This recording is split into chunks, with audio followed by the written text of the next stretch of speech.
Today, we're going to format an annotated bibliography using MLA 9th edition. Here we go. Step 1. Download this free template so you can follow along. And then step 2, pick your battleground. Are you going to use Google Docs or Microsoft Word? We're going to use Microsoft Word. Now, before we tear into this example, we need to know, is this a standalone annotated bibliography or is it part of a larger assignment?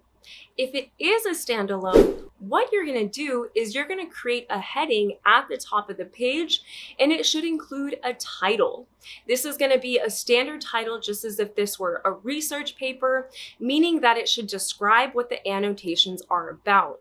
And then you're going to finish it with a colon and the phrase annotated bibliography. You'll want to make sure to include the page number in the top right corner, which should include your last name.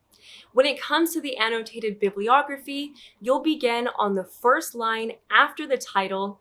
And then a few notes is that you're not going to create an introduction or a conclusion. It's not going to contain any citations within the annotations. And finally, MLA states that it will accept either full sentences or short phrases. Since technically these are notes, they simply need to be coherent. Finally, MLA recommends that you keep your annotations down to one paragraph in a block text formatting. Now, if you are going to include multiple paragraphs, that's all right, but you're going to want to indent the first line to signify the different paragraphs. These are the rules regardless if it's a standalone annotated bibliography or if it's part of a larger assignment. Let's actually talk about what to do if it is part of a larger assignment. In this case, your annotated bibliography is going to be located where your works cited page is at. So to begin the formatting, you're going to want to insert a page break after the content in your written paper. And then from here, you're going to replace the title works cited with the phrase annotated bibliography. Everything else is going to remain the same, except for that you're adding annotations below each works cited entry. So note how the works cited entries are going to continue with the hanging indent format.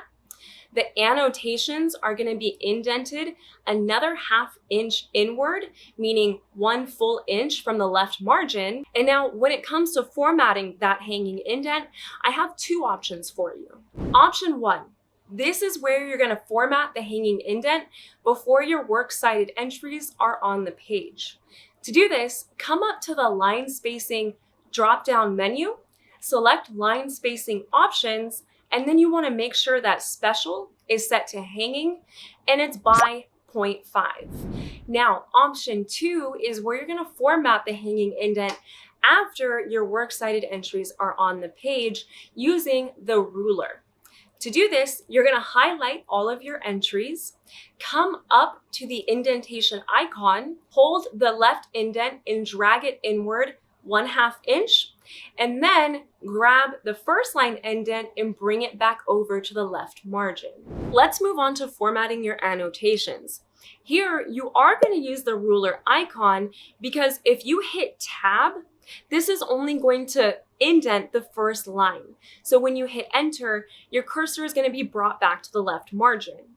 So instead, go ahead and highlight your annotation, and then only using the left indent, pull that over that ½ inch, and that's it.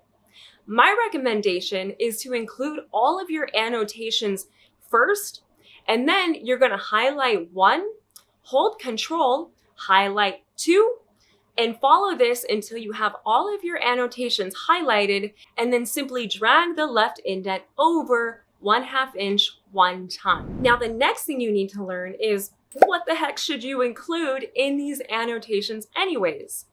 For this, go ahead and check out this video next.